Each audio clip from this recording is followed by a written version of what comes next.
Good morning, everybody, from a sunny, not so sunny as yesterday, but still a sunny day. It's warmer, though. It is probably warmer.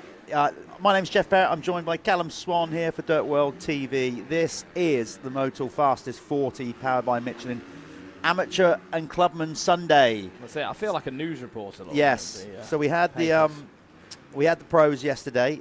If you haven't seen that, get on there, YouTube. It's there. All yesterday's races on Dirt Hub. So Dirt World TV. So go and watch that. But today, it's the British Championship Amateur and Clubman. I've got to stress that these are official ACU British Championships. It's pretty cool. Okay, that, so you can be officially crowned a. You know, if you win either these amateur or clubman, that's it. You are a British champion. You can put that on the Instagram bio. You can tell all your sponsors that. If they want to get involved, how would they go about doing that? It's quite simple. We are, first of all, it's easy for everybody. Tell me who's not on social media. Not me. I know a couple of people. Yeah, not but me. They're a bit weird. Yeah. So, listen, just get yourself. There you go. We are on, obviously, Facebook as Fastest 40 MX. You can drop us a message on there. On Instagram, we've obviously got the website, which is we're also on YouTube as MX Nationals UK, because we used to run as MX Nationals, of course. Haven't got the social handle on that. But you can go on there. Contact us if you want to get involved. Kevin, you can email Kevin Daniels at fastest40.co.uk, is it? There you go. So Kevin at fastest40, 40 as in the number. Okay. Yeah, and he's the guy that will handle booking you in for any of the classes. Yeah, Kevin at fastest40. Written in fast hand. So that's what you need to do, because you can. If you fancy a bit of this, you know, as a rider, you know, and you are a clubman rider, or you fancy yourself as an amateur rider, or you want to get involved with the Honda Cup, that is, look, that's pretty cool. So look up all the information with that. Really cool. That is the Honda CRF 250R Cup. And what that is basically if you own a Honda as far back as 2021, you can... All the way that back? Yeah, you can get online and register. And then you go into the Honda Cup, and then basically at the end of the year, obviously you might have missed some rounds, but what I'm saying is there's still benefits to joining if you're not already joined, because you can win a fly crash helmet. Correct, yeah. And that's always not the top riders that win that. We choose the rider. I say we. Yeah, all you've got to do is you might add a little bit of flair. You might even have a crash or something, and we think, do you know what, he needs a new lid. Yeah, anything like that. So there's some benefits to be with the Honda Cup. In fact, we got Dave Willett is making a racing return. This weekend? He is the guest rider. Anyone else, or is it just Dave? No. So what Honda have done, they've got the display bike to promote this thing. I saw that. And then they've gone, do you know what? At each round, we put a kind of ex-rider or a rider of note, celebrity, just out there so they can have a bit of fun and get back to racing. It was Graham Irwin at round 1 that won all the races. So just to reiterate, Graham's not in the running for winning the bike, nor is Dave. No. But they're out there but just there's a few good riders out there. You've got Adam Chatfield, Howard Wainwright. Yeah. There's a good crock of them. Currently, Honda Cup time practice is going on, and Henry Williams switching to a Honda. There you go. He's a good rider as well. Yeah, he is currently quickest on track. Luke Mellow's out there as well. That is actually what you're looking at right now on screen, is the Honda Cup time qualification. Caleb Meara. Lennox Dickinson is also out there. Yeah. Some big names. Now, Lennox, the Ulsterman, young Ulsterman, he'll be at it. He had a good day yesterday out there in the pro racing in MX2. Howard Wainwright, Luke Mellows, Callum Meara, Chatters, Dave Willett, Harry Smith. There's I think Chatfield, I don't know, he might struggle a little bit today compared to Fox Hills. I feel like Fox Hills is a bit of an easier track for someone like, you know, a vet rider to kind of go fast on. We'll see how he does this weekend, because if the track gets anything like it did yesterday, it is going to be tough. Yeah, Chatters won't. He won't be enjoying that. He won't be enjoying that so much. He's more of a hard pack specialist. But, you know, he's got to be in it to win it. He wants to win that bike. And obviously we're also doing that. Honda are also doing that with the AMTA as well. So it's twofold. It's not just here. Big investment then from them. At the Fastest 40. So let me give you the running order of today very quickly if you're just tuning in. As I said, it's a British Championship Amateur Day. There you go. It's up on screen for you. We are starting with the RFX Clubman MX2 at 10:30. Sorry, I'm just shocked at the production quality. You know, like we are on fire today. Then you've got the Oakley Clubman MX1 at 10:55. Then you can see all that up there, Bell Amateur MX2. And then we've got the Fly Amateur MX1 and then the Honda Cup. And then basically we repeat that another 2 times. So everybody gets 3 motos today. Each race is 14 minutes plus a lap. If you're thinking old money, well, that's not very long. 3 races in a day at shorter is still long enough, particularly on a track. They're more sprint races, aren't they? Yeah, and the track, Callum, let's talk about that, because yesterday it was absolutely gnarly. Well, you know when you speak to someone like Conrad Muse, a caliber rider like that, and ask them how they're feeling, and they're going, that was tough. Yeah. That was really tough. You know, there was holes everywhere. It's a brand new track here at Preston Docks. Well, it's not, but it kind of has been recommissioned, hasn't it? And everything, all the dirt's been moved around. So all these jumps you're seeing on the screen and stuff, it's all fresh. So what happens with fresh soil? It's not yet sort of compacted and settled, has it? So there's big holes everywhere and a lot of landmines for people to deal with. Yeah, not literal. Not we literal. just want to highlight that. Lee would have dug any of them up. They're not out there. So there you get a nice overview. That is from, we've got a camera up on the commentary towers, the permanent commentary towers here at Preston Docks. You get a nice overview of what all the work that Lee and the team have done here. Yeah, I hope he develops it from here, because Preston is a brilliant facility, because down the far end you've got like the winter practice track, which is really deep sand. And it was one of only a few places this winter, with the ridiculous weather that we had, that was open. Yeah. And another thing as well, if you want to join the championship a little bit later on, if you feel like joining us for the next round, and you feel like you're quick enough to get the first laps led in any of the races, you could be in for a chance at winning a holiday with Planet Moto. Yeah. Go all the way to Spain, all expenses paid, nice villa, taken to the track every day, swimming pool. It is like literally Pablo Escobar's crib out there. Yeah, it is. It's bizarre. Yeah, it is, isn't it? Did you think that? Oh, yeah. You literally feel like you're rolling into a 1990s gangster mansion. It's a cool place that very cool. Max and the team have got down there. So, yeah, that's what we're doing. And how that works is every moto today in every class. So what happens is if you are the rider over the finish line on the complete first full lap here, it's not a case of the first rider over the finish line, because it's basically they cross the finish line after the second turn. They do. On this track. Yeah, but they got to do a complete whole lap. So it's the first rider to lead a complete whole lap over, not that jump that Luke Mellows is on, the next jump, the finish line jump. They will get 5 points to go to the mini championship for the Planet Moto First Lap Leader Award. Second gets 4, 3 gets 3, fourth gets 2, and fifth gets 1. And then obviously at the end of the year, the rider that has accumulated the most points will win that Planet Moto whole shot First Lap Moto Award. And I'll be seeing you out there in the winter, because I hate the cold. Right. We're going to go to a quick advert. We've got plenty to talk about before we go racing. So get the kettle on if you haven't done that already. And remember, we are going racing at 10:30 with the RFX Clubman. But right now, a quick advert from the people that make this live stream possible.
Everything I try to make it look like it's going 200 miles an hour. That's my whole goal there. I'm Troy Lee, and this is our new signature goggle collection. We've been doing collection probably for about 15 years with Oakley, doing a couple goggles every year, a couple pairs of glasses every year. My love is my motocross team, and so first off, we probably have more red in line, but then I always like to throw something weird in. You gotta freak them out a little bit, you know? American flag. Stars and stripes always work good, so we add a little bit of metal flake to the oval here and add a little bit of chrome to it. Really, I'm always more excited about the next one I'm working on. It's like I can't wait to get to work and start sketching some new ideas. My name's Troy Lee. I'm the owner of Troy Lee Designs, and super proud to be working with Oakley. They make the most beautiful product on the planet.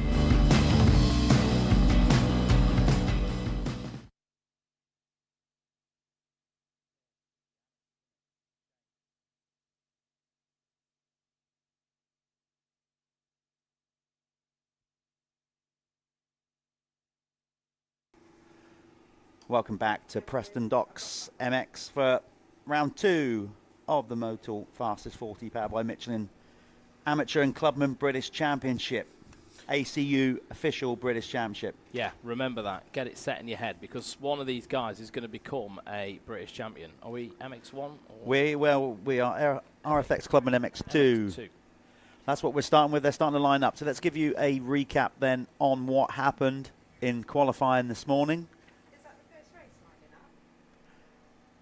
So Sean Vrain, 727, was the quickest rider with a 1:58.552.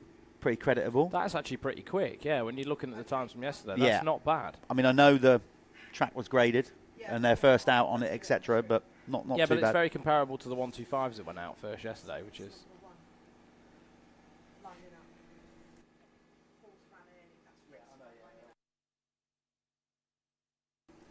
Okay, then we got Richie Roberts in second, number 11. That's a good time, 1:59, so 0.5 seconds behind. Then Bradley Johnston, number 133. He came in third with a time of 1:59.62, so he was a further 1 second back. Then we got Corey Collins for fourth. Fifth was Harry Foster. Reese Mortimer for sixth. Seventh, Joshua Fletcher. Aaron Framingham was eighth. Ninth, Morgan Sedham. And 10th, Alex Hamer. Yeah. And look at that, a Suzuki. My favourite, mate. You do like that. I love a Suzuki. So this will be good. It's we got 35 riders entered for this round 2 here at Preston. So healthy lineup of Clubman riders. Yeah, it's always actually, to be fair, when you look back over the weeks that we've been here doing this, and this class is one of the most entertaining, isn't it? You do get a lot of good racing out of the Clubman MX2. Now, hopefully we're picking up. We're going to highlight it. Me and Callum was having an interesting conversation this morning with Josh Scadding. We'll tell you more about Josh's story later on if we can find him on track. He's actually riding for the British Army MX team, and that itself is a story. And we'll talk more about that once the racing's going, because the British Army have stepped up with a motocross team this year. They've had enduro teams for years, but now they've got an official motocross team. Okay, here we go. 5 seconds. Gate drop for the first race of the day, the RFX Clubman MX2. Looks like Wainwright's got a good one there. Looks like Alex Hamer straight down the pipe. I think that was Alex. So they sweep round this course design. Yeah, he runs it a bit wide, though. Yeah, it's going to be... Somebody went over the tabletop. I love that. I mean, there's nothing to say you can't. Yeah, well, I suppose so. But somebody turned even tighter and then just popped the tabletop. Yeah, Ben Wainwright leading the way, though. Whoever that was getting their value for money. I'm hitting the jumps no matter what. They must have... That would have been such a sharp turn, though, to do that. We got a bit of a pile up on the first tabletop in the background there. Can't see who that is, but remember, there's somebody already. Someone down on the ground trying to catch a bit of breath back. And now, looks like the 60. I've mentioned this before. That's Aaron Framingham. This is that 14 plus 1 doesn't seem very long.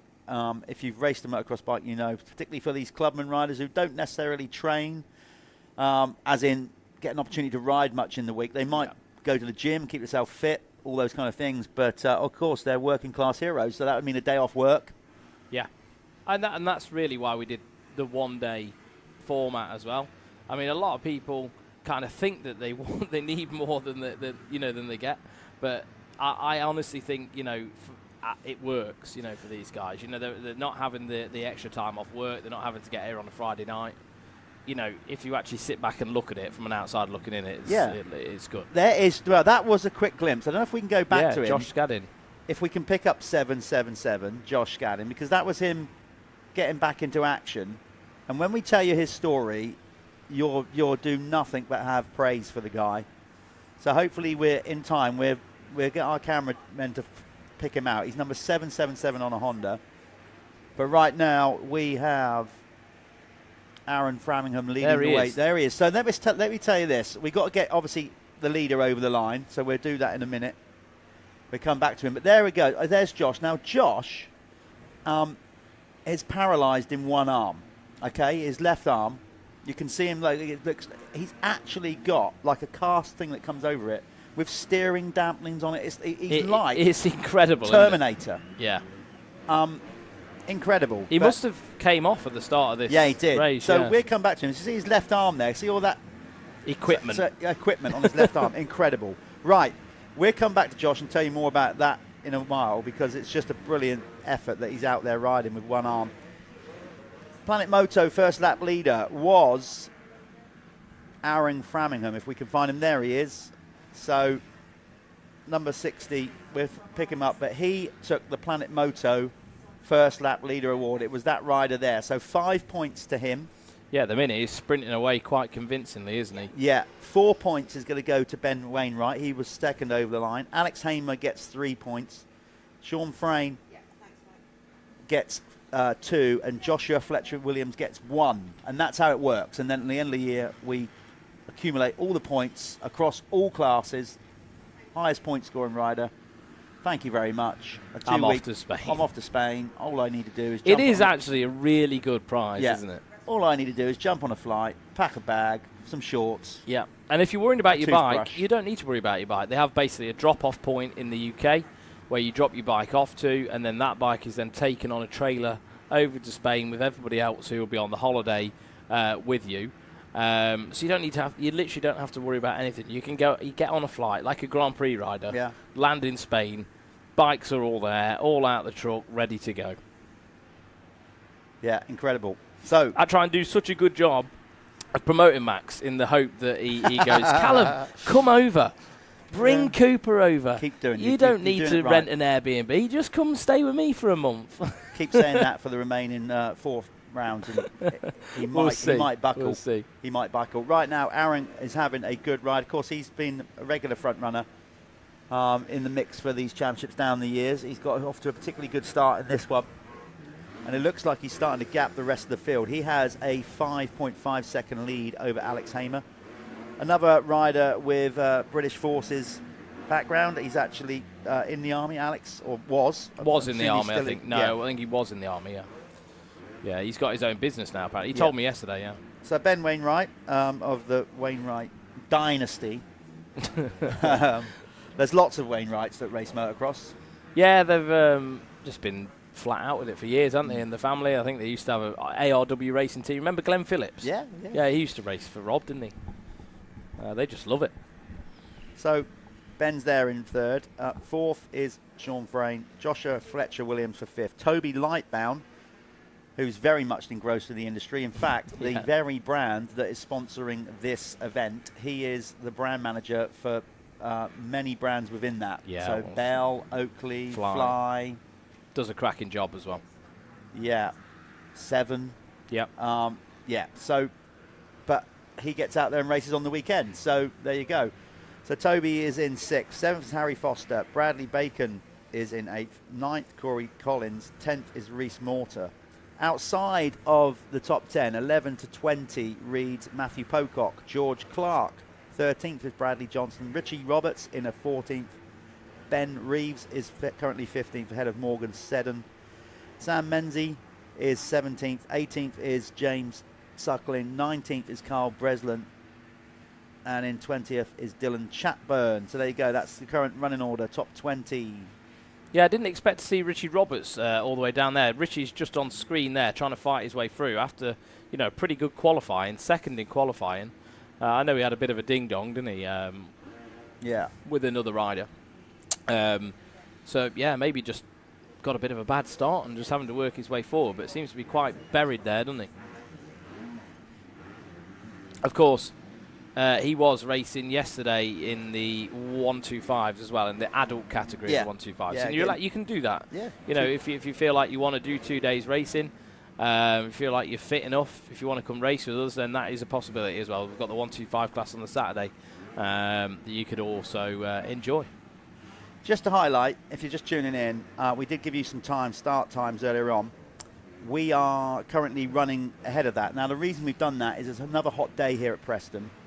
So what we've done, or the race director Paul Irwin has decided to start a bit earlier to give us more time, potentially, to do more track work as the day goes on, because it's going to get hot, it's going to get really rough, and by starting a little bit earlier than what we scheduled, gives us that opportunity in between motos to maybe get a bit more water down, etc., etc. Yeah, that was the 1:37 of Aaron Minter, who was on the deck.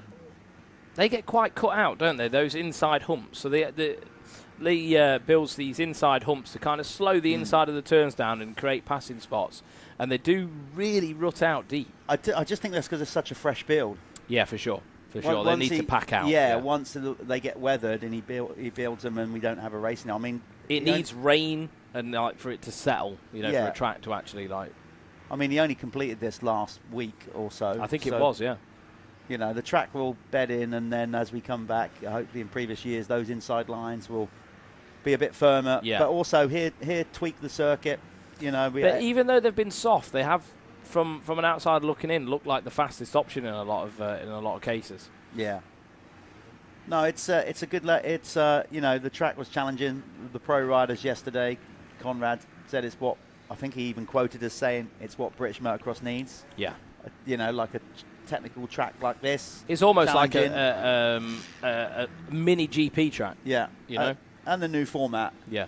On the Saturday for the pros with the extra free practice session and 25-minute plus 2 motos. And I mean, I say mini GP track. You could probably run a GP on this track. It's big enough. Well, you could, yeah. I mean, GP tracks are getting more and more like like man-made arena style type tracks. So I think we're getting a bit ahead of ourselves. I don't think we'd actually have one here when we've got Matterley, but I know the point you're trying to make. It looks that way, it feels that way. It's up to that spec, isn't it? Up to that standard, which we should be expecting, from motocross in Britain. Talking of Matterley, a big year this year, the Motocross of Nations at Matterley. Can't wait for that. Yeah. If you get half the numbers that went there in 2006, it would be an event. It was insane, wasn't it? I mean, I just can't wait to... who was that? Whoa, was that Collins? Was that Collins? I don't know. I think it might have been Corey Collins. I tell you what, that was you just saw it out of the corner of the screen. That was a rodeo ride, and it bit him in the end. I thought he'd saved it, and then right at the end, it pitched him off, I think. Oh, crashes like that are the worst. Look how rough the track is already. Did he save that? I don't think he did. It looked like he just had the whole James Bond ejector seat right at the end, didn't it? Yeah. Yeah, but going back to Matterley, I cannot wait to I can't wait to bring Coop along this time and actually like show him that, because it's just crazy. Oh, it will be immense. These guys, so they won't be racing there. Obviously, they're clubmen, but I should imagine a fair few of them will be going down to take in they'll be watching the event for sure. But Framingham is having an absolute ripper here. He is now. Well, he's keeping the. Let's see, actually, because he's just crossed the line. I think he's put. No, Alex Hamer is starting to dig deep. Yeah, and he's pegged it back to 3.3 seconds. So we might see a little humdinger in a minute. Corey Collins was in that battle, but we think it was him that crashed. He may have lost a few spots behind Lightbound and George Clark. Let's see, they're crossing. Yeah, so Corey Collins is dropping down the running order. Hopefully he's back up. Yes, he is. So George Clark is up to 7th. Reese Mortar is in 8th. 9th, Matthew Pocock. 10th now is Sam Menzies. Richie Roberts for 11th. Yeah, Corey is dropping way down now. He's not even... Yeah, he's dropped outside the top 15 now. So he didn't stay on. Just a note to a good buddy of mine there, Guy Britton, inside the top 20. Good to see that. And he's having a bit of a ding-dong, I think, with Jack Ratcliffe on the 44, guy on the Power Slide Suzuki. That's why I thought I'd give him a mention. I'm just going to see how the story that we mentioned earlier on, Josh Scanning. Okay, well, Josh is a lap down. He's currently running around in 33rd position, number 777. But as I said, just what an amazing story. He he wanted to get into the sport. He eventually did. Found that, goaded by his friends and that kind of stuff, got into it, and then had an unfortunate accident where another rider landed on him. Yeah, and then, in Belgium as well. Yeah, and then basically caused severe nerve damage in his neck, enough to paralyse his left arm. Yeah, apparently there's 5 roots that go into your spinal cord, and it pulled 4 of them out. Yeah. So he's still got use of his shoulder, yeah, which I think probably helps him, you know, to have that strength sort of on the upper body there. But yeah, absolutely amazing. And I mean, how to ride this track with 2 arms is something. Yeah. To ride it with 1, and as I said, the mechanism he's got overlaid over his arm with steering dampeners and insane carbon fibre and all that, so he can get out there and ride, is incredible. Yeah, so he found a local well done, Josh. mountain biker that had a similar injury. Saw him on YouTube or something, and he was like, "Oh, that's incredible!" So he went and got in contact with. Oh, we've got to change for the lead. Powers round the outside. Whoa! What nice a move! That is a power move. Yeah, all set up from the corner before, and then he had a brilliant run on the whoops, and yeah, I think Alex also he's found his rhythm on that 252 stroke, and also I think fitness playing a part here a little bit now. He's a bit younger than Aaron. Yeah, definitely helps when you cannot beat time. No, that's one thing that gets us all in the end. So a good move by Hamer. He was closing, but he took chunks out of him that last lap to now move into the lead. So that is your new race leader, number 90, Alex Hamer. Looking good as well. Aaron, what's he going to do? Is he going to sort of mount another attack? It does look like he's trying to hang with him, doesn't it? He's not letting him slip away just yet. Well, that's the thing you've got to do all the time, isn't it? You've got to keep that pressure on. When somebody comes past you, the best way normally is to go straight back at them to try and sort of, so psychologically you let them know that you're in it. I'm still there. Yeah, you better worry about me now. Whereas if somebody passes you and then they start to get away straight away, you kind of, I think it disheartens you as well, doesn't it? Yeah, definitely. When it looks like Aaron's trying to do that. This is that split lane section, Callum. Yeah, look at that. He's looking at that. And like we were saying, talking with Richie Roberts earlier, that kind of can come together a little bit there, can't it? So it's sort of they can jump over, but Hamer stuck to his line. It is going to be 1 lap to go. The time, 14 minutes has elapsed. So they will get the 1 lap to go board. You'll see it this time around. Yeah, Framingham's going to have to pull the pin out on this last lap if he wants to make something happen. Or do you kind of sit back and go, well, save a bit of energy. We've got 2 more races. You know, it's a long day. Yeah. I think if the wind's there, you've got to go for it. And to be fair, Aaron has dug deep here. He hasn't let him get away. But I don't quite think he's got the pace to just bridge that gap. He's going to have to take a few risks. Where's he going to? Yeah, well, I'm thinking, where's he going to actually pass him now? I don't, unless you got something done in that split lane. It's going to be very difficult. Are you going to go and chat to the winner? Yeah, well, hopefully, if they remember to actually turn up. So we could have a potential winner's circle. Right, I'm going to go down to the winner's circle. No, it is. We'll see who we're going to be speaking to in about, a minute or so. Yeah, so at the winner's circle at Preston Docks is a little bit out of the way from where they exit the track. So you've got to really be on the riders remembering where to come to. And the adrenaline and stuff can sometimes take over after a race win. So, yeah, these things happen. But looking good right now is Alex Hamer. And I think he's going to have this one in the bag, providing there are no mistakes. So the top 20 on the last lap was Alex Hamer, Aaron Framingham, Sean Frayne, Ben Wainwright, Joshua Fletcher-Williams, Toby Lightbrown in 6th, George Clark 7th, Reese Moyer in 8th, Sam Menzies in 9th. In 10th it was Richie Roberts, he's fought his way through. Matthew Pocock just behind him. Bradley Johnston in 12th. Morgan Shedden in 13th. 14th was Jack Ratcliffe. 15th was Kyle Benzin. 16th was James Sucklin. 17th was Guy Britton. 18th was Ben Reeves. 19th Corey Collins. And 20th was James Roswell.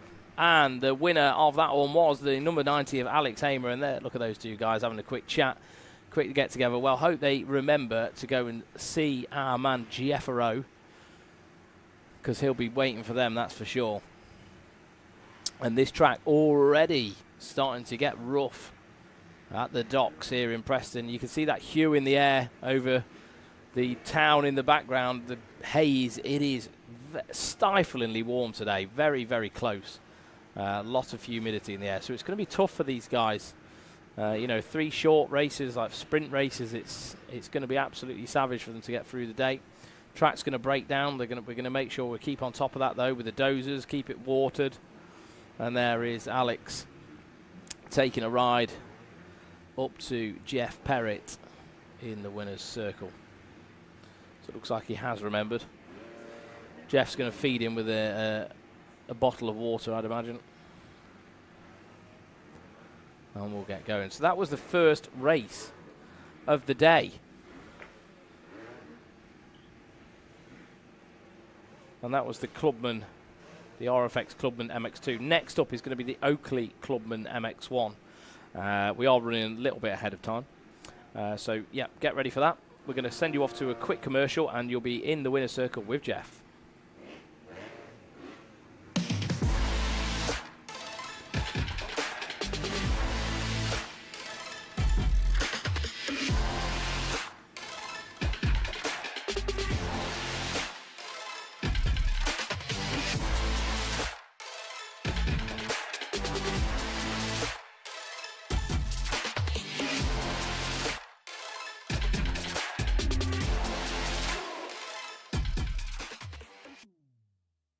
Okay, we're down here in the winner's circle with Alex Hamer. A well-timed run. You sat back there, and then with about 2.5 to go, made that nice move. But he put the pressure back on you. He didn't let you just run away with it. Yeah, he did put pressure on. It's hard work out there. I'm laughing because I don't have to do it. It's only the first race. I just want to remind you of that. From yesterday. Oh, of course. I did the 125 yesterday, and we're 20-minute plus 2. That's a long race. So I sort of like trying to get my head round. It's not as long race. Yeah. But yeah, just need to get.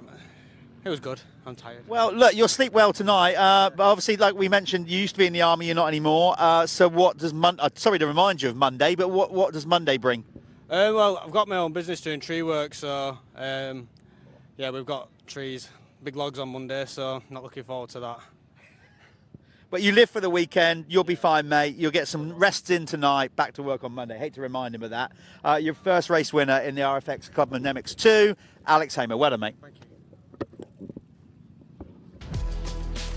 Hi, I'm Jeffrey Hellings, and I am the 2021 MXGB World Champion, and these are my new signature goggles. I choose red on the strap because I really think it's flashy and it really pops out, and if you look at here, you can see the bullets. It's been my nickname for several years, so I wanted that to come back into the goggle.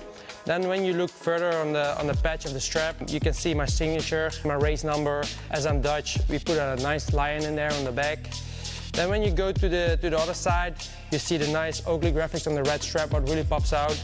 And then on the front, you have a nice and clear black coloring, some graffiti in here with, again, my race number. So with all that being said, it came out as a beautiful goggle, and hope you guys will enjoy it as much as I do. Let's go, Team Oakley.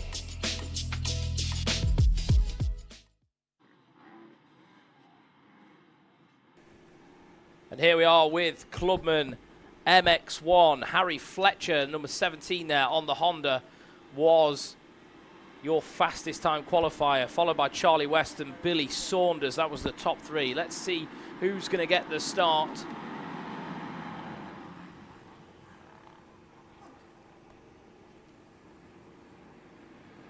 Oh, Luke Bull nearly sneaking in there with that one. Not sure who got the whole shot.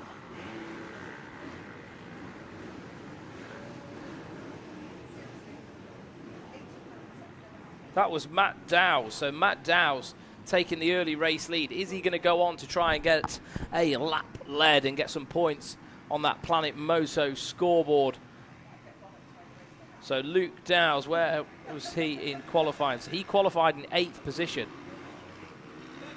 Luke Bull just behind him now. Obviously, Luke Bull had some good rides at Fox Hills as well on our last outing, but did suffer with fatigue and some arm pump issues late on in the races. So obviously this track is definitely tougher than Fox. It's different. Both tracks develop different. But I know Luke Bull's done a lot of sand riding in his time living in the Midlands. So he may be a little bit up to the mark here. But the number 20, Matt Dow's, looking really good at the minute. Definitely putting the bike where he wants it. So we'll just follow him through. Is he going to get these points for the Planet Moto holiday? I know Luke Bull got a lot of points on the board in at Fox Hills for this, and he was he was feeling confident that he could be in a good stead to win the break over to Spain. But have we got a chink in Luke Bull's first lap speed armour here with the number 20 Matt Dow's? I'm sure Matt would have loved a lap like this in his qualifying session. Luke Bull, though, really pushing it in on the inside. Is he going to shut the door? He tries everything there. Yeah, well, he came from nowhere. That outside line coming into the split section really worked for Luke Bull. So Luke Bull pulling it out the bag, and it looks like he's going to tick off that first lap lead. He really has got some good sprint speed. So Luke Bull qualifying in 6th.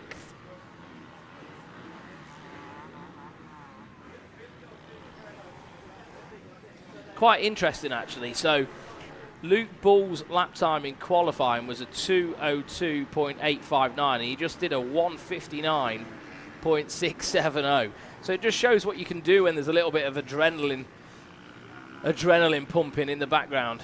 Definitely got a little bit more speed out of himself. It's nearly 3 seconds, so yeah, that's pretty impressive. Got the 240 there of Alex Christopher as well. He's at the sharp end. 4:22 coming into shot. And you've got the timing on the screen right now. So if you've got any riders out there that you want to follow, they're on the screen. Goes all the way down to 36th place there. You've got Lewis Wigger in 35th, Callum Watson in 36th. They're rounding out the field. They're going to be trying to move themselves forward. Looks like Lewis Wigger's just moved himself up a spot. But it's Luke Bull, Matt Dow's, Alex Christopher, Charlie West, Billy Saunders, Darren Manning-Coe in 6th, Billy Stevens, Connor Ellingworth in 8th. Total time of lap so far in this race is 3 minutes and 37 seconds. 9th is Justin Robinson. 10th is Luke Richardson. 11th is Caleb Hicks, Ted Bailey, Jack Hensforth. Yeah, so 10 minutes of this race to go now. Luke Bull still looking in control. I know he was really frustrated after Fox Hills. Had to come away from there. Yeah, disappointed that he could lead the races but just couldn't quite execute them till the end. So he's probably gone to work over the last few weeks to get himself up into shape. But there is nothing like racing when it comes to getting yourself into race trim. You do need to be out here competing to get yourself ready to go. You can do whatever you want on the practice track and in the gym. It does not resemble when the gate drops. It's a different feeling altogether. So you're looking on screen there. There is a battle deep in the pack. So here we are, look, Luke Bull still looking very much in control at the minute. Got a nice lead as well. I think Luke's going to have to really rely on this sprint pace because he does suffer with that dreaded arm pump later on in the moto. So he's going to try and pull out as big of a gap as he can. Last lap round, still lapping at 2:02, everyone else 2:05.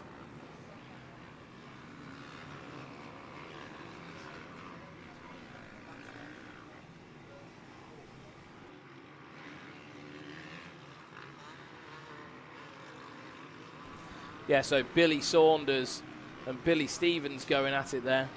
So the 29 of Billy Stevens on that KTM. See, there is hard racing all the way through these fields. They're really no joke. These riders are going for a British Clubman title. You know, there's some serious things on the line. You know, you can that title holds a lot of weight. You know, it carries weight. You can get your sponsorship out of it and everything else. Carries kudos. On the 4 there, number 4, Billy Saunders, currently running in 5th spot right now. But he is under pressure by the 29 of Billy Stevens right now. Look at that track. Look at the faces of these jumps already looking chewed up. The 17 of Harry Fletcher and Ted Bailey.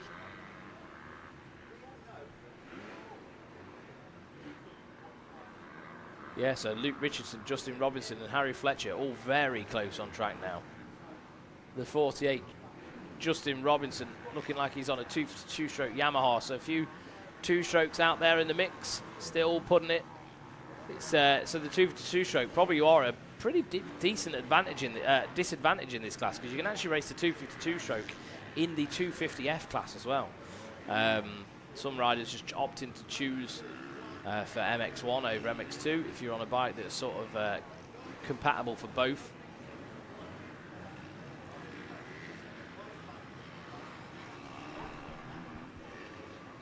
.245 there.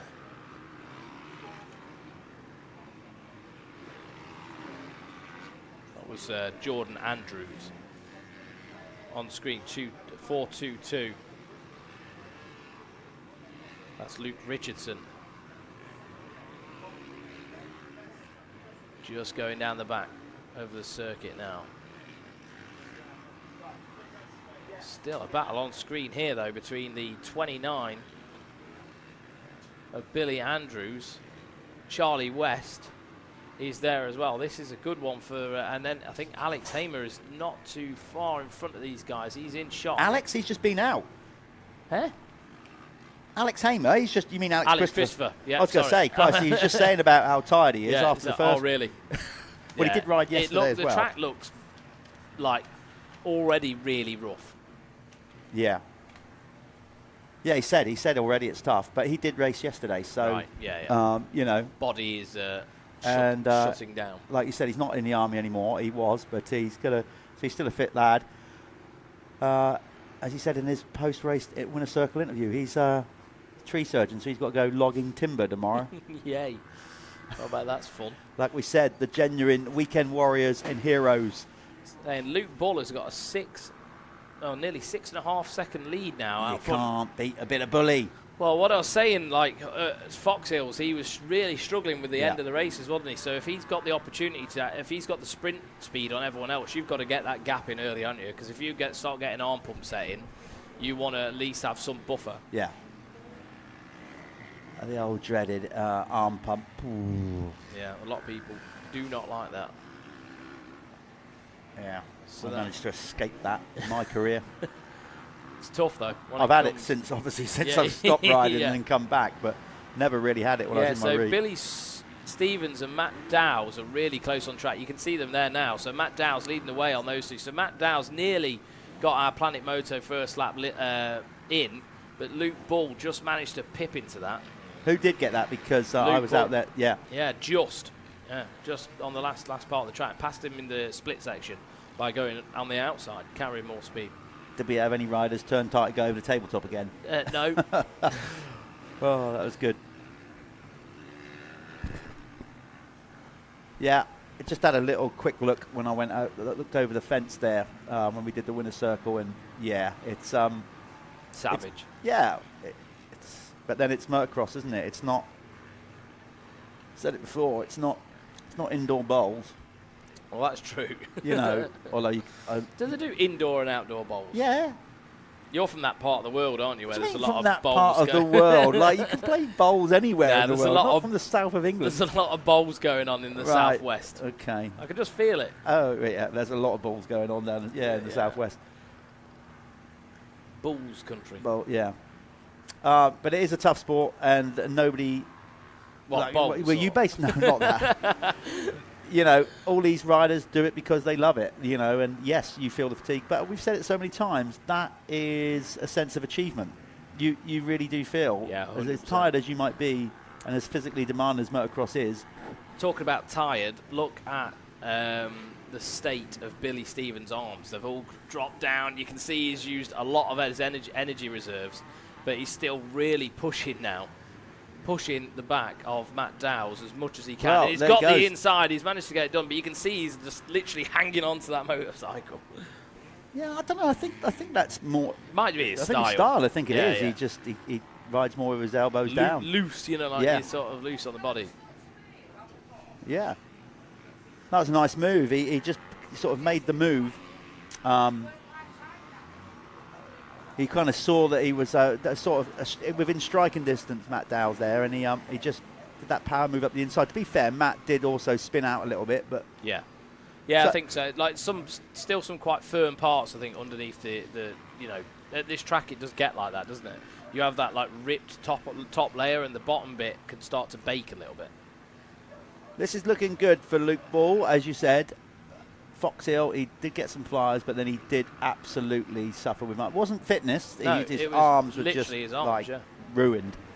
If I remember speaking to him about it. So, hopefully he can find a bit more of a flow round here. Yeah, I said he's a Midlands lad. He's done a lot of growing up round sort of Doncaster, Nottingham. Okay, you know, so that's where he's from. So I think, like, feeling-wise, he's probably a bit more comfortable with this. Yeah. If you're relaxed, you're less likely to get arm pump. That's pretty much most. So what would you reckon his local haunts are then? So he'd probably spend a bit of time. Fat Cat, Moto 101. I'd say Fat Cat, Moto 101.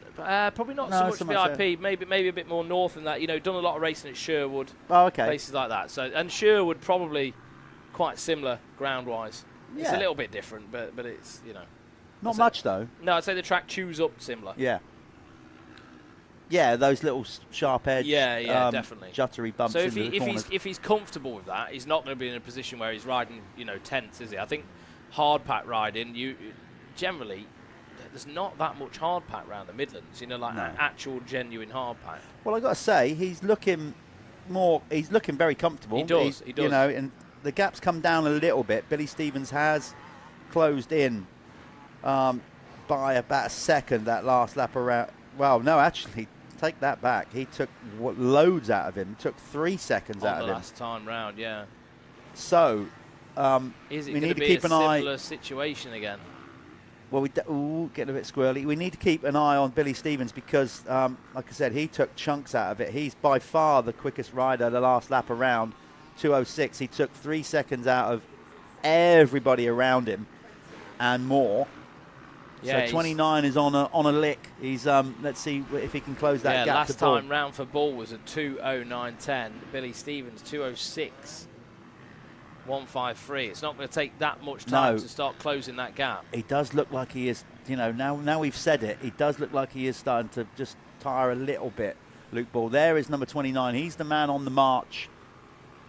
Yeah, Luke really needs to pace the rest of this race out, doesn't he? Well, how much longer we got left? So we're saying that Billy, you know, or you were saying, like, you know, so the time's run out now. Looks like he was running out of steam, but I think that is just his style. You know, he just sits down more and does what he does. So it's going to be 1 lap to go next time around. So Callum is going to go and speak to the race winner. Is it going to be Luke Ball or Billy Stevens?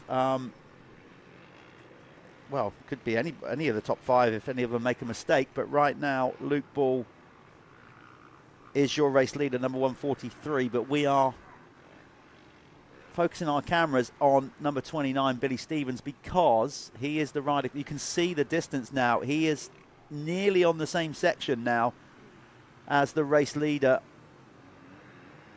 Okay, well, let's see the gap when it comes over, see if he's taken more out of him, because he is definitely closing, but he's got 1 lap to close that gap and make a move. That's the distance. You just saw Luke Ball go over the finish line, and there's Stevens, and the gap is now down another second, another almost second and a half. It's now down to 5 seconds, so it will be, well, the speed he's catching him, I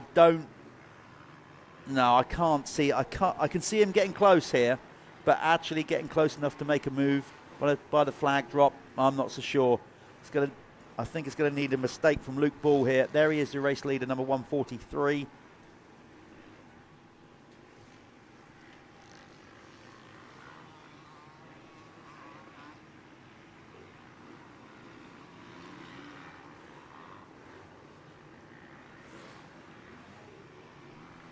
So we are keeping eyes on these top 2 because that's where the race at. Current running order is Ball, Stevens, Kristen, Dowles, Richardson, West, Manning-Co, Pomfret, Saunders, Fletcher. That's your top 10. We'll confirm the results, obviously, when the flag drops and give you at least the top 5 before we speak to whoever the winner is in this opening moto of this ACU British Clubman MX1 Championship. Brought to you by Oakley. Oh, he's there. You see, he's really close. It's going to be close, but I think it's just going to be close, but no cigar for Billy Stevens here. I think Bull has got enough in the tank. He has just got to make sure he gets around this section, really, with no mistakes, because look how close he's closed in on him. Oh, does he know he's there? I don't know. This is going to be a run to the flag. We've had 2 brilliant opening motos here on the Amateur and Clubman Day here at the Motul Fastest 40. Wow, this is going to the flag. Okay, who's it going to be? Does Bull know he's there? Oh, God, they are nearly hit it in the air. That is so close. Whoa!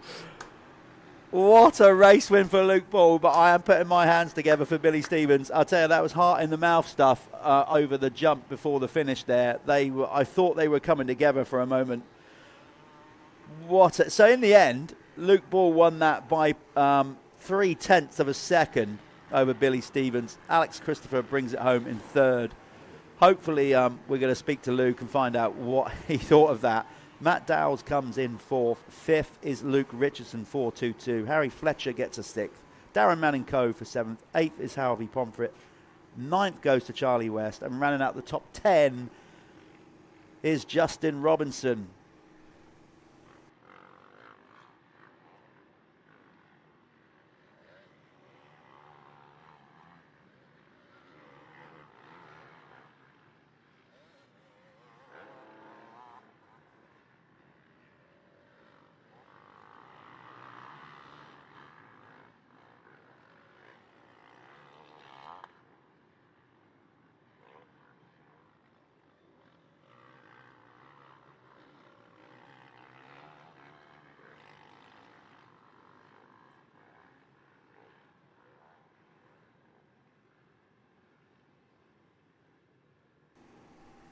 Yeah, so brilliant opening moto there for the Oakley Clubman MX1 class. Coming up next, we have the Fly Amateur. No, we don't. We have the Bell Amateur MX2 coming up next. So the Amateur MX2 riders out on track next. Again, a 14-minute plus 1-lap moto. Then it's going to be the Fly Amateur MX1 and then the Honda Cup. And that will complete the first block of racing. Then we do it twice more throughout the day. Every rider gets 3 motos today. Right. We're just waiting to see. I think Luke Bull, probably we missed him. I don't know if he's made it. No, somebody's coming into shot. You can't see that, but I can see that we have got Luke Bull, a very tired looking Luke Bull in the winner's circle. So in a moment we get down to Callum and find out what Bully's got to say about that. Before we do that, we go to a very quick advert and then we give a bit more time for Luke to get his breath back, who will be speaking to Callum. Hey guys, this is Chase Sexton and this is my Signature Series Air Brake MX goggles. So the first thing for me, I wanted to use North Carolina blue, probably my favorite color, and then having the red in there with the Honda, I just wanted to tie it all together. Put little pieces of my number and stuff like that. Overall, really stoked with how it came out. You guys at Oakley crushed it. Well, I was super picky in the past with how stuff fits my face. When I put the Oakley on, it was automatically super comfortable. You can't go wrong with the air brake. With Oakley, they make the best sunglasses, and that's something that I feel like they really did a good job, is incorporating that into the MX goggle. It's easier for me to pick out stuff, little edges on the track and stuff like that. Super stoked on it, excited for more in the future. Here we are with a very exhausted Luke Bull. But we've got positives. Yeah. You went all the way to the end of the race. Yeah. What have you been doing, like, obviously in between, like, Fox Hills and now? Working a bit harder at work. I don't know. It's Fox Hills. It's my first time on this bike. It's 350. Getting a bit used to it now. So. Yeah. Do you prefer the 350 over the 450? 450, I'd on pump before on the 450, so this is a lot better, but I couldn't even last 2 laps on the 450. Yeah, well, there's another positive you can take of it as well, because your fastest lap in that race was almost 3 seconds quicker than you qualifying. Yeah. How did you do that? The track. I didn't know the track. Obviously, it's the first time here. Obviously, the jumps and stuff, the corners. So it's just, you must get used to it. It's all right. Yeah. So back to work tomorrow. Yeah. Anyone you want to thank, mate, before you get off? MX, my mum and dad, mainly my dad and my mum. And Shock Tech, do my suspension. That's about it. Yeah. Well done. Hopefully you can keep those arms loosened up and you can get back here. Right, next up. How you feeling, Billy? We've got a lot of very tired riders here today, and I was just expressing I'm so glad that I'm not out there doing it myself anymore, because I don't miss these feelings. But it's a lot of reward as well, isn't there? It makes you, feel accomplished if you do well. You get a good position. I struggled getting out the gate. That was a bit tough, being on 350 as well. But pushed on halfway through, got a bit tired. Last part of the race, I had a second wind, so I pushed on a bit. Yeah, I did notice that. I saw you sort of your elbows drop. Like Jeff didn't know whether sort of your style and stuff. I don't know. You just looked like the wind got took out of you. Yeah. No, but then you sort of like came back and then started pushing. Did you just fight through the pain? Feeling, because I was passing people, so it gave me that push to think like I can do it. So keep on it, and it paid off. Yeah, a lot of things is mental, isn't it? Yeah. So you've chosen to ride a 350 as same as Luke then. Is that again down to just like the fitness that you need to be able to compete on a 450? I tried a Honda 450 for a little while. I just couldn't get to grips with it. Maybe if I went to the KTM 450, I'd have a chance of doing well on it. But I kind of like it. It's the handling. It's almost like a 250, just a fast 250. And believe it or not, I rode my 250 more erratic than the 350, so it suits me really well. Cool. Well, there we are. Well done, Billy, and hopefully we'll see all you lot back here. There's three races today, so these guys have got 2 more races today, and they're not too long of a motos, but as you can see, the track is so physical this weekend, and the heat as well. So back to Jeff in the studio. You might have a quick ad break, and we'll be seeing you for the next race. Julep, pop, pop, pop, pop, pop, julep, pop, pop, pop, pop, pop, julep, pop, pop, pop, pop, pop, pop.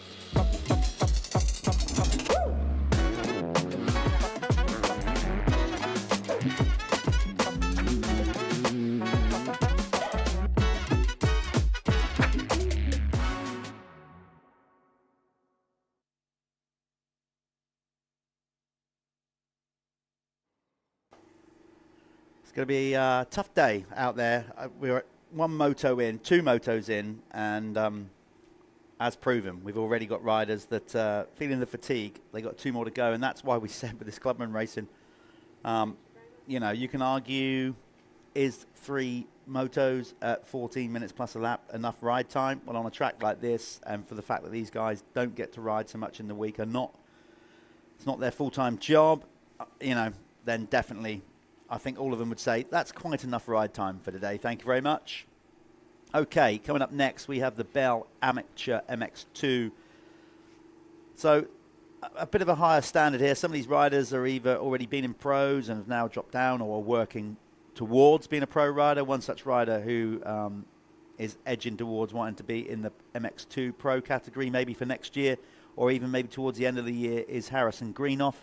Harrison set the quickest time in qualifying, number 4:17, with a time of 1:52.947. Charlie Hamlet, number 300, he was another 1.5 seconds back. Then it was James Lassou.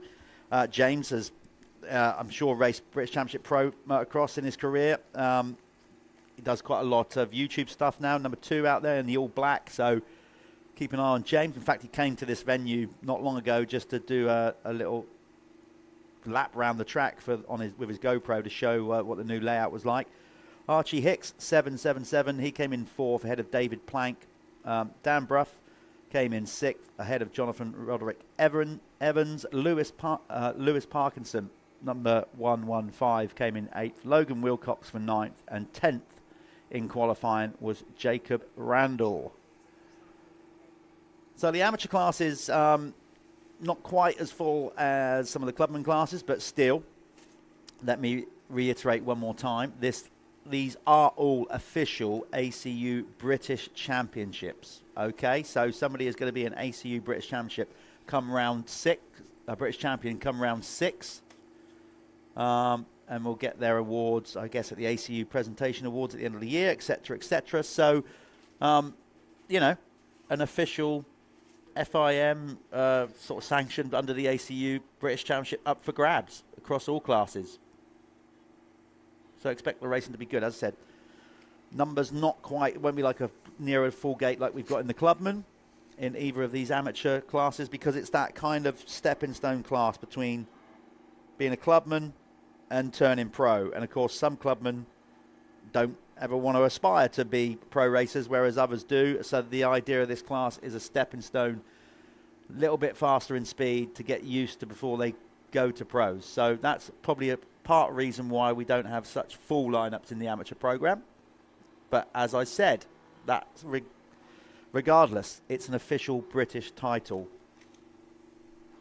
Remember to keep following us on social media across both Fastest 40 MX and Dirt World TV. You'll find us on Facebook, Instagram. Of course, we're on YouTube. You could be watching this on Dirt World's YouTube channel. You might be watching it on Fastest 40 Facebook. But either way, we're out there doing it. Big shout out to all our incredible sponsors that make it happen, of course. If you go on, certainly if you're watching on Facebook, okay, if you're watching on our Fastest 40 Facebook, yes, you're watching it. But if you want a better quality picture, because we are using basically 4K cameras now, you can go to YouTube. And then you can also change your settings. Don't forget to do that, because you might be watching on YouTube on your phone, but if you go to the settings in the bottom corner, you can change the resolution and watch it even pin sharp on your phone. So if you want a clearer, better picture, then watch us on Dirt World on YouTube. Okay, we are getting ready. The 15-second board is going to go up any minute now.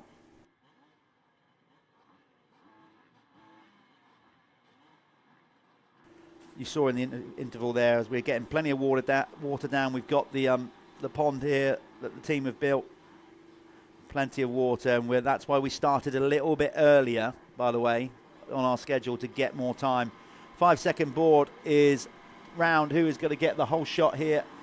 In this amateur, it looks like Greenoff right down the pipe has got an absolute stormer, but has he been pinched into the corner? It looks like he has. He's trying to turn tight. He's got a little bit of a huckabuck on, and he's dropped down a few paces. That looks like Coleman to me. But is it Coleman? Is he in this race? I might have that wrong, sorry. Oh, someone down the inside of the jump there as well. Is that Dan Bruff? That's Dan Bruff taking the Western Beach Race route. I did see someone take the tabletop as well. Did they? Start, right, yeah. Somebody will soon learn that you don't have to do that. Well, I think he just washed out and then right. didn't, like because he washed out with both wheels, he had no choice. He kind of just had to straighten up. And it's Jonathan Roderick Evans, of course. Sorry for my confusion, because, of course, he's a teammate, basically, on that concept. Ah, okay. CCF Yamaha. That's why brain fade already. His brain's not functioning how it should do in this heat. It is extremely warm in here today. So that's why I actually thought that was somebody else, but it's not. It's Jonathan Roderick Evans. So let's see if he can keep it on the island on that YZ 250 two-stroke, of course. He's not on a four-stroke. You can see there he's on a 250 two-stroke Yamaha, riding for the Concept CCF UK team. And he's got a very good shout here of getting 5 points for the Planet Moto First Lap Leader Award, because he's already got a good couple of second lead. It's Jacob Randall in second, number 89. Jude Turnton is third currently. David Plank for fourth. Lewis Parkinson fifth. But let's see if they stay in that order when they cross the line and pick up. Remember, top 5 will pick up points towards the Planet Moto First Lap Leader Award in this official ACU British Motocross Championship for the Bell Amateur MX2 class. He's checking out. Jonathan is on a march here. Again, pretty simple format all day. 3 races for all classes. All of them set at 14 minutes plus a lap. Yeah, he is clearly going to get this Planet Moto first lap leader. Or there it is. 5 points go in the bag for him for his quest for that holiday down in Spain. Second is going to be Jacob Randall. So 4 points to him, 3 for David Plank. Harrison Greenoff moved up to 4th. He gets 2 points towards that. And Jude Turnton was crossed the line in 5th. Archie Hicks, 6th over the line ahead of James Lassou. Lewis Parkinson was 8th. Dan Bruff made it back up to 9th after his little off-track excursion. Charlie Hamlet for 10th. Then we've got Jasper Gibson in 11th. Logan Wilcox 12th. 13th, Taylor Johnson. Ryan Osborne was 14th. Tom Hughes, 15th. Nathan Heath was in 16th and Ezra Blackwell in 17th position. But your Planet Moto 5 points first lap leader goes to Jonathan Roderick Evans. Whoa, whoa. Footing his way around there. Nearly the classic little low-speed topple over, which we've all done. I'm back to it from my jobs, Jeff. Okay, well done. Well done. Yeah, Roderick Evans is leading this one on that YZ 250. Yeah, way faster as well. 157 as opposed to Jacob Randall's 202. Do love a bit of two-stroke action, me. Love to see a two-stroke out there ripping it. They do, just particularly. They are good. Do you know what? That platform is such a flipping strong platform as well, isn't it? It's been going for so long now. Like, 2006? What, really? the YZ? Really? Like the engine and stuff? Yeah. And it's still good. Dan, what's going on with Dan? I think a lot. Yeah. The start of the race really didn't go how he wanted it to, did it? Yeah, but it's unlike Dan to... What do you reckon's happened there? Because anyway, Dan's it takes a lot for him to tour or pull out of a race. I know he had, obviously yesterday, he had a lot of issues with his bike, with the 125. I don't know. It'd be a shame for him to have something else going on as well. So maybe it is physical over. Oh. Whoa! It'd be very unlucky if his 250 was playing up as well.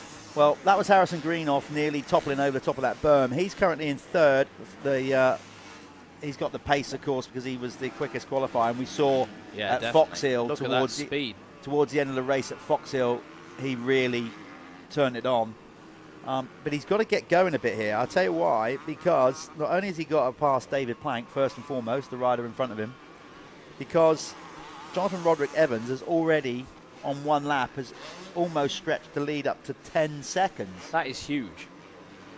I mean, that is motoring. Yeah, no, and to be fair, the lap times, like 157, that is like competitive within most of the groups yesterday. Yeah. Like that's really, really quick. Again, Greenoff using all of the track. Now, one thing I do also like about this track is we have quite a few switchbacks. So from a rider's perspective, unless Greenoff off the track again, by the way. Going up the side of the tabletop, you can really keep a gauge on where people are in the race without having to keep looking behind you. Because you kind of, you're going opposite directions to them on a lot of places. Yeah. And Greenoff would definitely be keeping his sights on the race leader here, even though he's back in 3rd. Yeah, and also, but when the track is like that, with a lot of switchbacks, kind of the stop and the starting of momentum is also really, really tough on the body.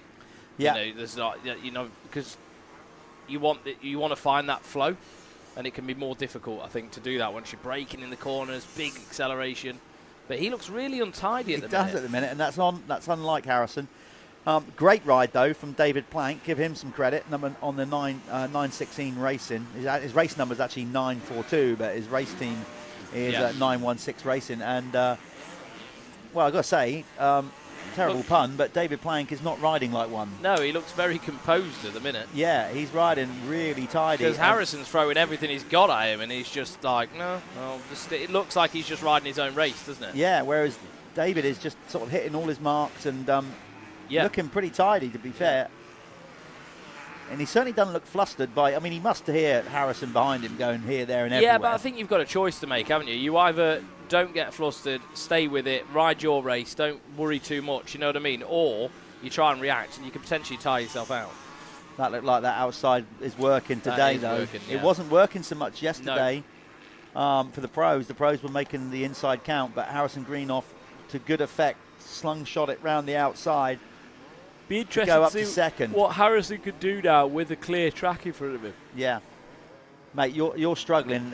You can also hear the fatigue in Callum. Yeah, I think that's because, was you up late night watching the Supercross? I watched the Supercross, yeah. I didn't manage to get it all. I watched the 250s, but I had to stay up till like 1. Yeah, okay. It's hard graft, you know, doing commentary. People don't realise. Yeah, but I really wanted to know. No, I'm joking. Well, certainly, listen, it's hard, but it's not as hard as what they're it's going hard through being out there. a fan of my calibre. Yes, because you want to watch everything. I want to know everything, yeah.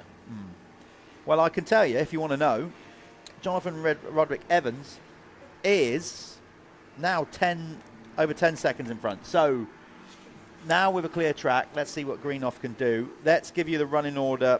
They've done 2 complete full laps. So it's Jonathan Roderick Evans, David Plank in second. Harrison Greenoff now in second. Not what it's showing on the screen, because of course they haven't come over the line yet. So that will update.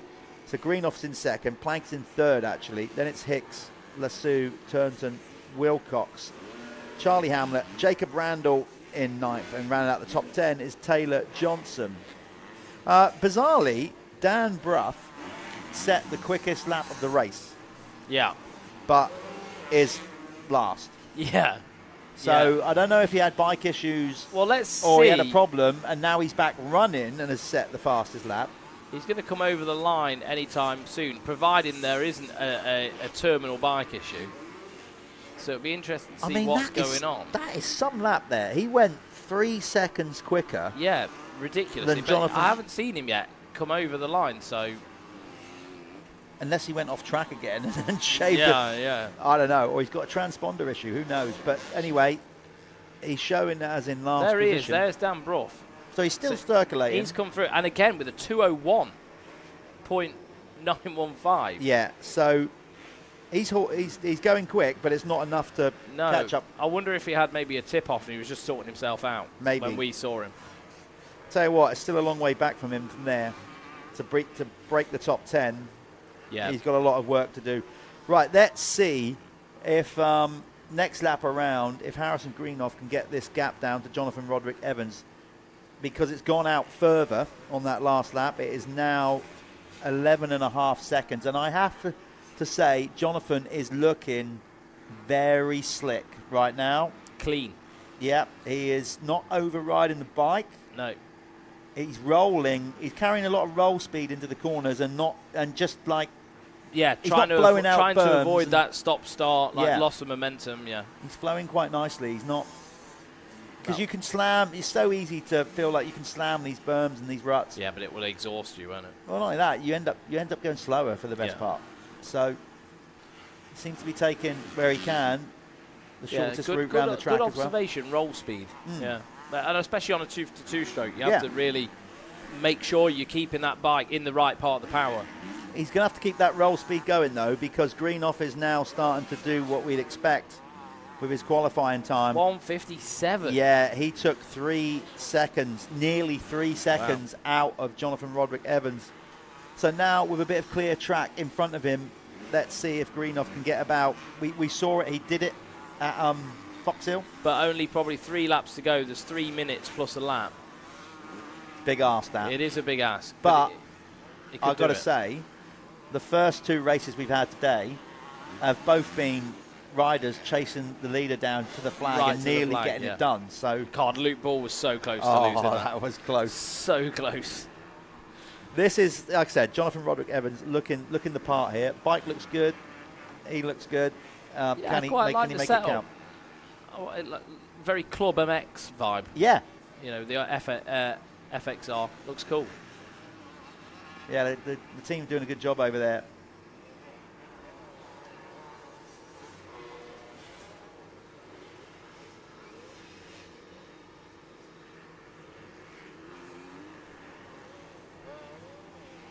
Wow.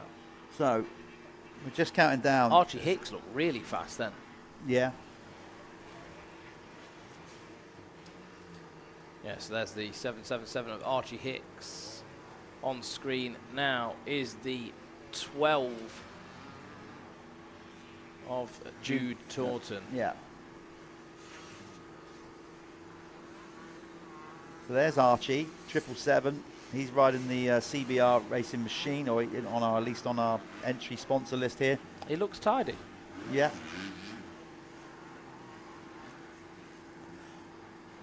I will say again, like Lee's done a great job with the track. I like the way that he's not littered it with massive jumps everywhere. Like that little tabletop. Yeah. It's not big. No, it's enough though, isn't it? But you've got to think about it a bit more to then get you like the actual exit. Yeah. Sorry, entry to the next corner, right? Yeah, sure. And you don't always need these huge jumps. Sometimes just the little ones where you've got to think about it more. Well, I remember the last track they had here a few years ago. I think it was still when Lee had it. There used to be one tabletop on it, and it was huge. I like that one as well. Like it's a little tabletop before a corner, so you can't you've got to get it right. Basically, it's like designed to unsettle you slightly, isn't it? You know, and if you over jump that, then you're going to mess the corner up. So you've got to think about the things a bit more. Yeah, I actually much prefer this new layout, this new track. If you compared it to the last version they had here. This is a good scrap going on actually between. That's David Plank. He's now fallen back. Yeah, so David Plank has now fallen into the grasp of Archie Hicks. Looks and like James Lassou, who's got loads of experience. He's right on them now. Greenoff is catching. Okay, so we think we've lost.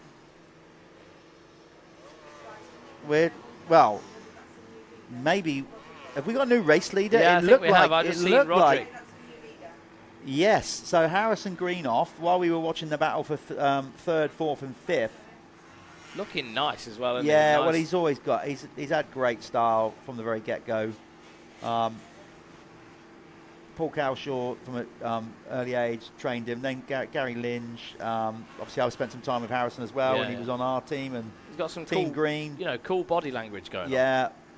Yeah, he's definitely got a great style, very fluid on the bike. And look at that, feet as well, perfect. Really nice. Obviously Harrison has now done his apprenticeship. He's now working. He's training to be a joiner out on the building sites and whatever. But obviously it'd be great to see him move up into MX2 next year. How old is he? Oh, God, you got me with that one. I don't know. Still young? Honestly, yeah, still young. Yeah. Just out of school, basically. Nah, he's looking really good. This class is no joke. No. Absolutely not. So now he's out in the lead. He's just got to manage it a bit more. Yeah, I've got to say, his feet positioning is very good. Really drops his heels. See there, just picking the bike up over the top of that. And to be fair, sand is, he's good on both, but sand sand base is his favoured terrain. He's spent a lot of time riding in Belgium and Holland. We've been to Florida a couple of times. Right, so he's gone off track again there. Funny enough, my little boys is as well, but I don't think he quite understands what real sand's like yet. He tells me that sand's not slippy, Dad. Right. That's why I like it better. I was like, you wait until it starts roughing up, mate. Yeah. taking the long. You'll be taking them words back. Taking the Lommel for in the summer school. Little stretch. That'll learn him. Yeah, it will. Okay, winner's circle. I'm going to go down there because it looks like we are. Oh no, yeah, we are. I think it's one to go. Yeah. Whether it's going to be Harrison, whoever, but let's go and speak to it is going to be Harrison, so Jeff can rekindle his fire with his old friend. Harrison he's looking really clean, isn't he? And he's pulled a bit of a gap on the rest of the field. 6 seconds down to Jonathan Roderick Evans now. And then David Plank there in third. James Lassou moves up into fourth.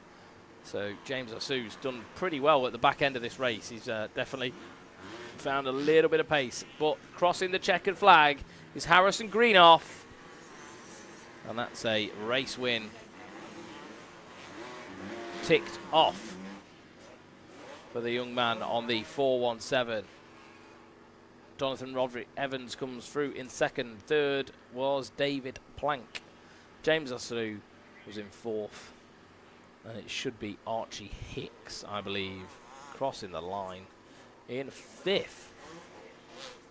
So we'll see him ride off the track up here now, and he'll be directed up to the winner's circle where he can meet Jeff, have a little bit of a drink, refresh himself, quench his thirst.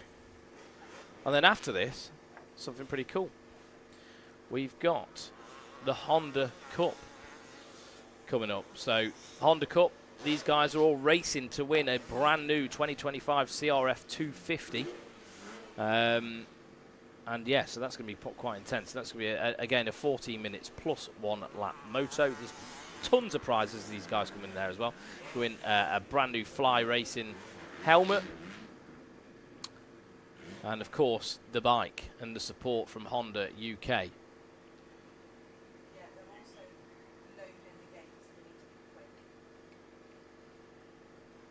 And then after that, we'll be back to the second block of racing with RFX Clubman MX2.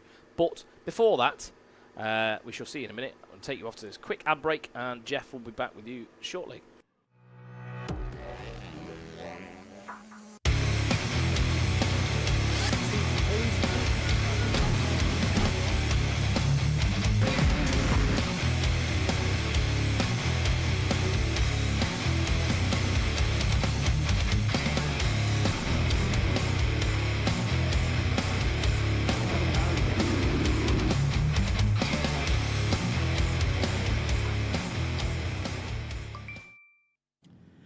Down here in the winner's circle for the amateur MX2 class, race winner Harrison Greenoff. Harrison, warm day, very different contrasting to Fox Hill, this particular track. How was that one? Looked like you struggled a little bit early on. Yeah, I struggled to make my moves early on. I needed to sort out that first lap, really. I had a bit of a sticky start. But once we got moving, we were catching John, and then he tipped over in the corner and done me a favour, really, because the arm pump was settling, and then... Oh, you had arm pump at that point, not early doors. It was about the time... Because you started to close on him a bit, but there was still a lot. Yeah, you said he did you a favour, really, because it would have been hard to get him before the flag drop. Yeah, it would have been a close finish if he hadn't crashed. But yeah, the on pump set in at the end then. We were saying in the commentary there about, obviously, we've been training together and you've raced at varying tracks all over the world. This is a sort of funny terrain, really, isn't it? Because it's actually harder underneath than you actually realise. Yeah, it's a lot harder than you think. You've got to be careful how you put your throttle on, what you do with your front wheel, etc. But yeah, where it's so dry, if it was wet, it would be quite deep and good. But, yeah. I know that obviously, mum, dad, yourself, you work hard. You're now obviously working. You're now an adult out there in the real world, working for. What do you do for a living?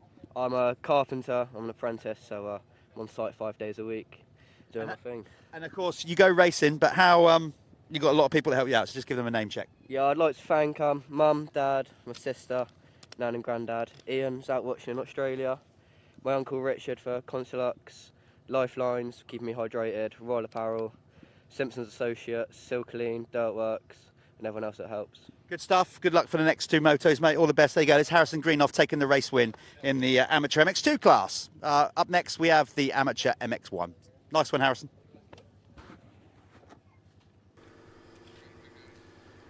So, we were going to go to an ad, but we're going to go straight to the line because we're going to get this racing fired up. And I also made a mistake as well, because this is the Fly Amateur MX1 race. That was actually the Bell Amateur MX2. It is not the Honda Cup up next.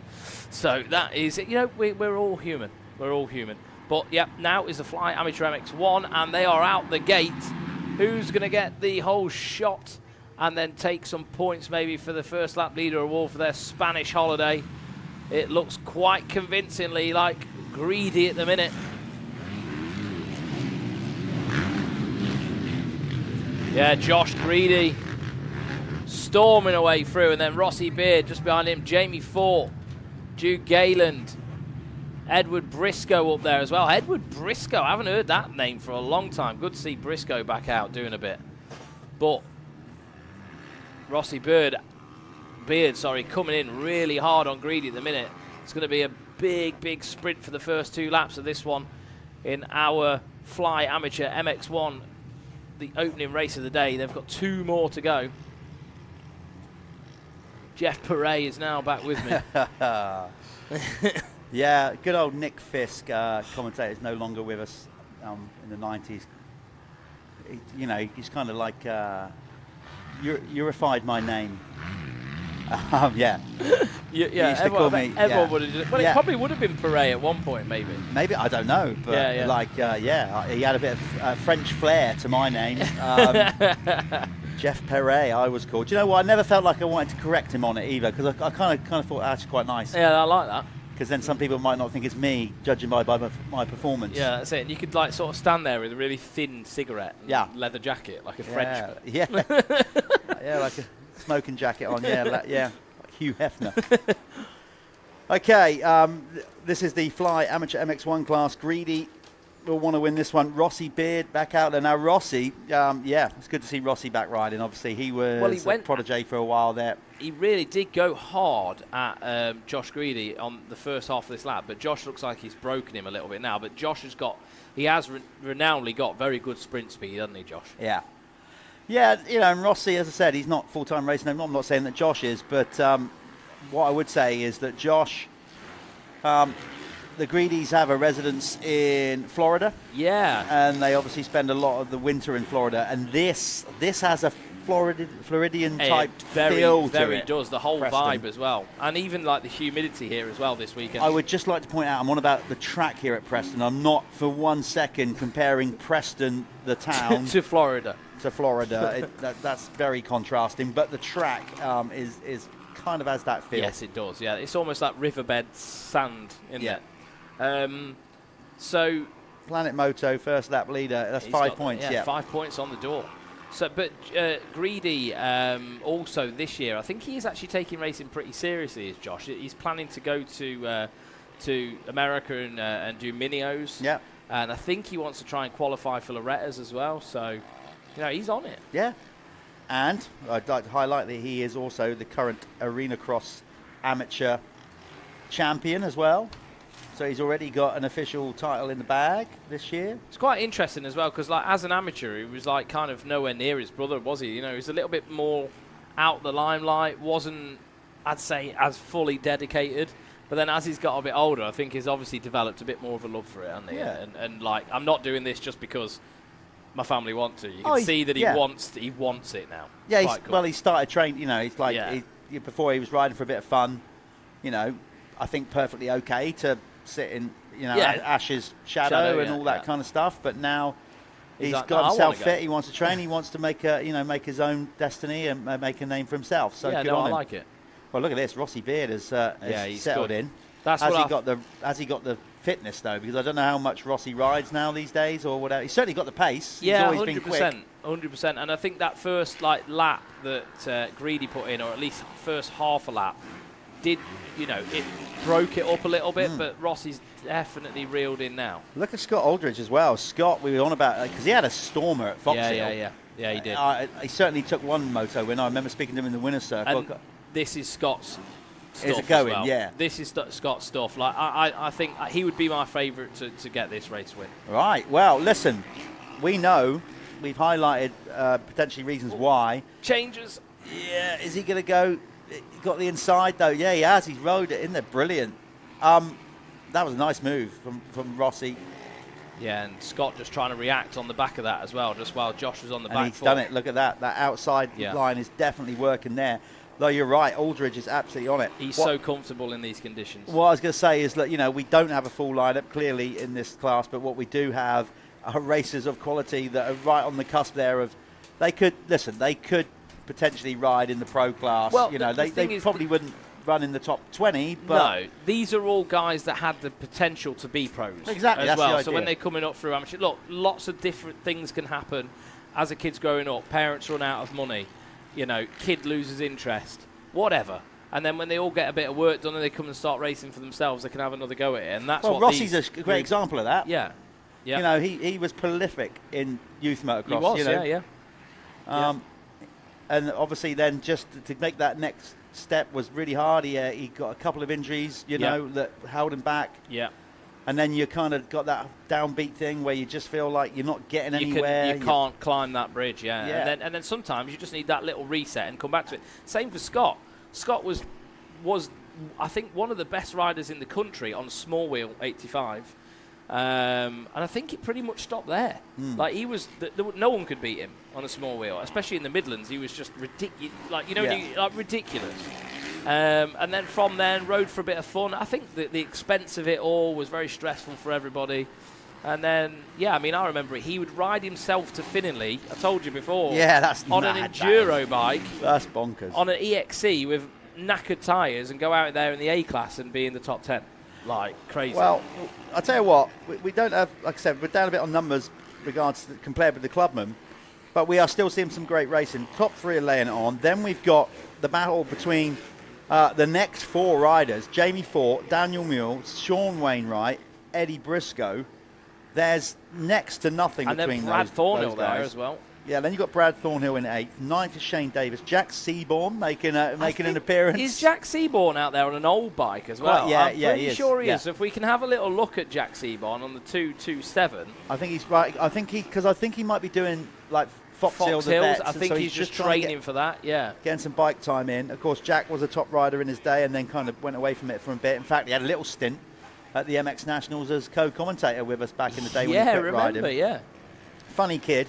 Keelan Southward is in 11th. 12th is Jude Gaylard. And then Laurie Davis is in 13th.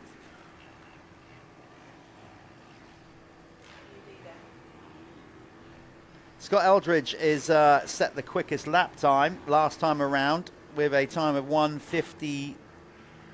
Is he? No, not last time around. He said it prior to that. So is he was leading the race now?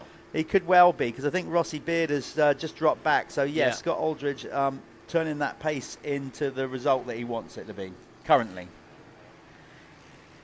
Yeah, looking good. New dad as well, so congratulations to him and Gabby Hamlet. I don't know if you know. Yeah, Gabby, Gab. yeah. They're together now and they've got a little kid. Yeah, I know that Gabby's, because I know that Ben Cannings at Madison is happy that she's coming back to work. She's been on maternity leave, and Ben's been feeling the cosh a bit, under the cosh a bit with Gabby's absence. So now Scott's going to have to step up with daddy daycare duty. Yeah. We'll see how that pans out for the rest of the season then. No, but I think it's lovely to see, isn't it? It's lovely to see new kids.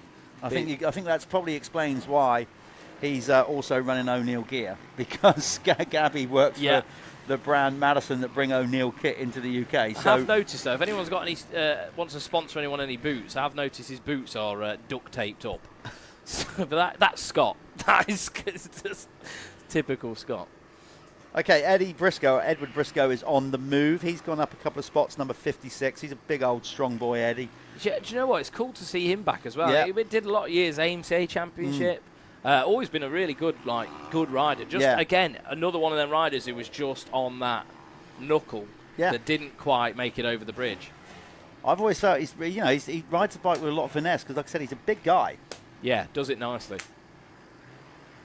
There's the number 40 of Jamie Fort. He rode, relatively well. I think he made the podium, didn't he, at Fox Hill at round 1. Remember, round 3 is on June the 1st and 2nd down at Landrake, Cornwall, just over the border, just on the other side of the Tamer Bridge. Yeah, definitely a good one to come out and watch. We'll have pros on Saturday with 125s. It was seriously good yesterday, wasn't it? If you want to watch that, go over to Dirt World TV on the YouTube. And it might be on Facebook as well, listed on there, Dirt World TV. And there'll be highlights on Dirt World TV Instagram page, and you can follow us on X as well. But, definitely head out the Saturday, pro day, and then make a weekend of it. Camp over, and you can watch all these fantastic amateurs on the Sunday as well. You can spend a bit of time at the beach. And the good thing about the Motul Fastest 40 is, I would say it's a little bit more of a chilled environment compared to the Dirt Store British Motocross Championship, and you might be able to get a little bit closer to the pro riders. Tommy Searle and people like that might have a little bit more time for you. So definitely head out to Landrake and see what we're about. I mean, Cornwall is obviously a good place to go in the summer, and apart from it does get a bit busy down there. But Callum's right, maybe just give yourself a bit of an extended weekend if you can, and take a trip down there, because the track is brilliant. You can see all the track. It's always such a great good track for racing, viewing, isn't it? Yeah. And there's plenty to do in that part of the world. So let's be honest, we've been waiting long enough for a good run of weather. So we hope by June the 1st and 2nd that this weather is still sticking with us.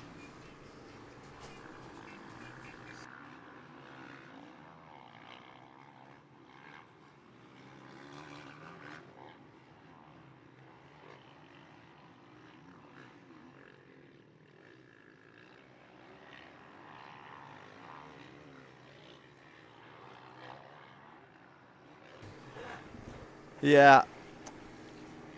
So we went into a little bit of disco, I think it was there, if you could hear that in the background. Yeah, Charlie's discotheque. Charlie, our producer's phone just suddenly started going into a playlist, I think.